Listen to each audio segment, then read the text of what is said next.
লাভজনক হওয়ায় নওগাঁয় বাড়ছে বস্তায় আদা চাষ। কীটনাশকের ব্যবহার কম এবং বেশি খরচ হয় না বলে আগ্রহী হচ্ছেন কৃষকরা। আর বস্তায় আদা চাষে কৃষকদের উদ্বুদ্ধ করছে নওগাঁ জেলা কৃষি বিভাগ।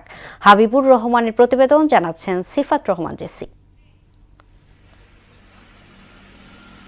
নওগাঁ জেলার পত্নীতলা, পোরশা, সাপাহার, ধামিরহাট, মান্দা, বদলগাছি, রানীনগর সহ ১১টি উপজেলায় বাণিজ্যিকভাবে শুরু হয়েছে বস্তায় আদা চাষ।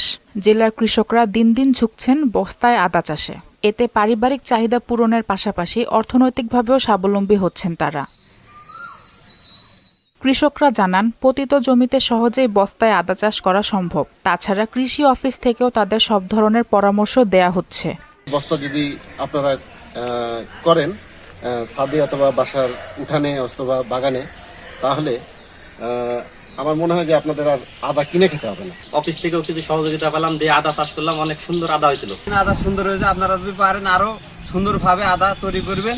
আদা বিনা খরচে অল্প আমরা আদা বেশি পাই। বস্তায় আদা চাষ পদ্ধতি সহজলভ্য এবং কীটনাশকের ব্যবহার কম বলে জানান এই কর্মকর্তা। তাই কৃষকদের পরামর্শ দিচ্ছেন। আদা চাষের জন্য যে পরিবেশ দরকার, এই পরিবেশটা অনেক সময় অনেক এলাকায় দেওয়া সম্ভব হয় না।